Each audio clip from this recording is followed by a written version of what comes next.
Assalamualaikum warahmatullahi wabarakatuh. Selamat pagi anak-anak. Bagaimana kabar kalian hari ini? Alhamdulillah, subhanallah, Allahu akbar.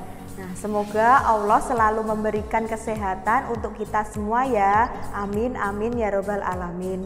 Anak-anak, pada pagi hari ini kita akan belajar tema 6, panas dan perpindahannya, subtema 3, pengaruh kalor terhadap kehidupan pada pembelajaran 1 dan 2. Nah, sebelum anak-anak menyimak materi, alangkah baiknya kita membaca basmalah bersama-sama. Bismillahirrohmanirrohim. Anak-anak, pembelajaran hari ini yaitu tema 6, panas dan perpindahannya, subtema 3, pengaruh kalor terhadap kehidupan pada pembelajaran 1 dan 2. Nah, kompetensi dasar yang dicapai pada tema 6 yaitu yang pertama, bahasa Indonesia 3.3, menyebutkan kata kunci dari teks eksplanasi pada media. Yang kedua yaitu IPA 3.6, menjelaskan benda-benda yang bersifat menghambat dan mempercepat perpindahan kalor. Nah, kita mulai yaitu subtema 3 pembelajaran 1. Perhatikan gambar berikut ini. Nah, pernahkah kalian menyetrika baju? Coba cermati setrika yang digunakan Budi. Nah, perlu kalian ketahui, semua jenis setrika terbuat dari bahan logam, baik setrika listrik maupun setrika arang. Nah, sekarang fokuskan perhatian kalian pada bagian pegangan setrika. Bagian tersebut terbuat dari bahan apa? Nah, bagian pegangan setrika listrik terbuat dari bahan plastik, sedangkan pegangan setrika arang dilapisi bahan kayu. Mengapa bisa seperti itu?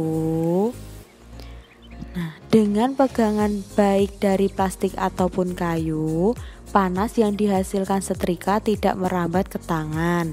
Bahan plastik dan kayu tidak dapat menghantarkan panas dan arus listrik. Itulah alasan semua jenis peralatan yang berhubungan dengan panas dan listrik mempunyai pegangan dari bahan kayu atau plastik.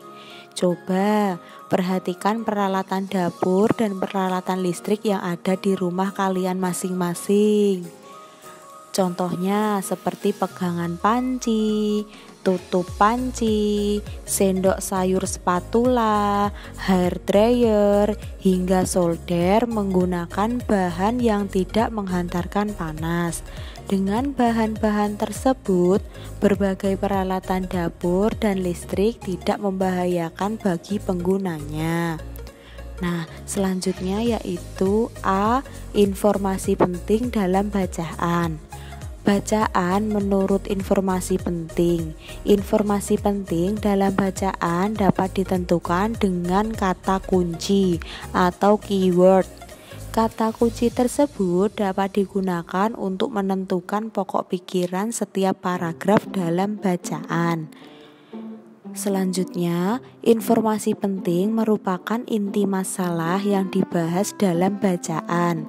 Informasi penting dalam bacaan meliputi objek yang dibicarakan atau apa, berkaitan dengan orang yang ada dalam pembicaraan atau siapa, berkaitan dengan waktu atau kapan, berkaitan dengan tempat atau di mana, berkaitan dengan alasan atau mengapa, dan berkaitan dengan uraian peristiwa atau bagaimana.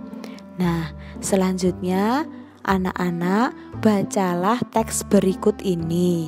Nah, pada buku paket siswa terdapat bacaan tentang bahan konduktor dan isolator di buku siswa halaman 137 sampai 138. Nah, selanjutnya tugasnya anak-anak yaitu kerjakanlah. Ayo menulis di buku paket siswa halaman 138 sampai 139. Nah, yang kedua yaitu B, konduktor dan isolator. Nah, di sini dijelaskan perbedaan antara konduktor dan isolator. Yang pertama yaitu konduktor. Konduktor adalah benda yang menghantarkan panas dengan baik. Benda konduktor umumnya terbuat dari bahan logam, misalnya besi, baja, tembaga, aluminium, kuningan, dan seng. Logam aluminium digunakan untuk alat-alat memasak seperti panci, wajan, dan cerek. Alat-alat tersebut dapat menghantarkan panas dengan baik.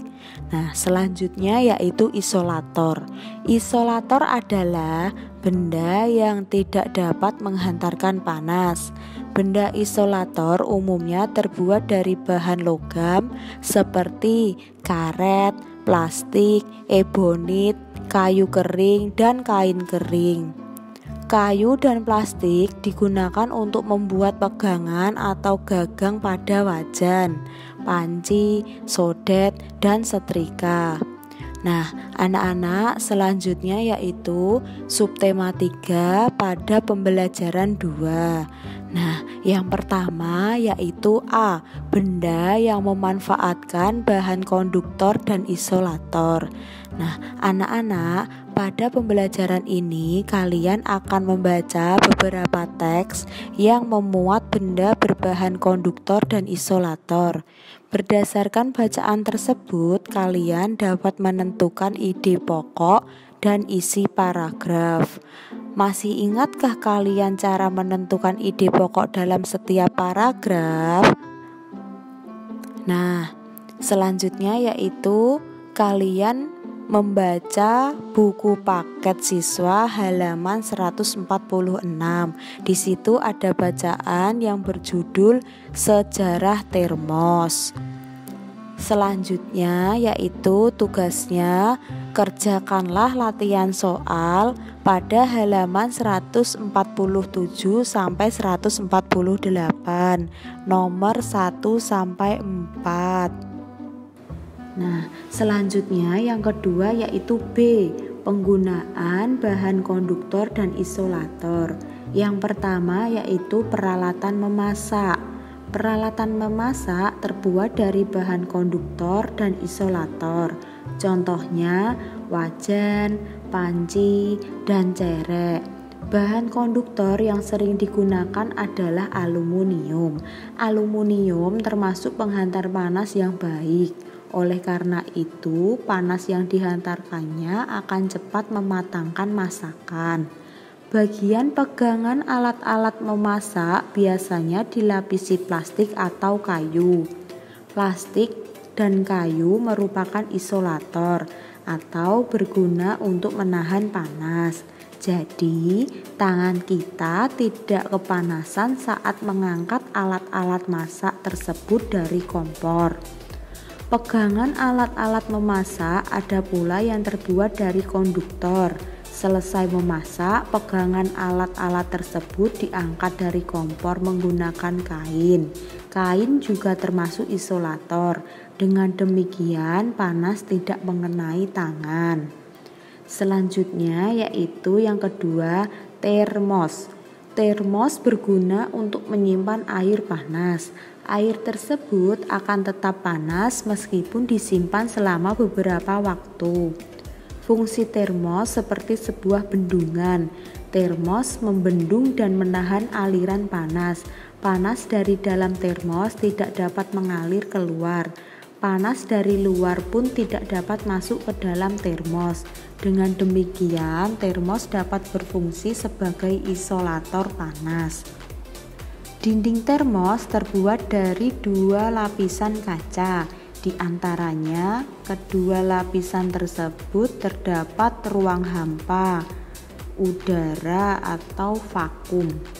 Ruang hampa tersebut dapat mencegah hilangnya panas. Bagian dalam dinding termos dilapisi cermin perak. Cermin ini berfungsi memantulkan panas di dalam termos.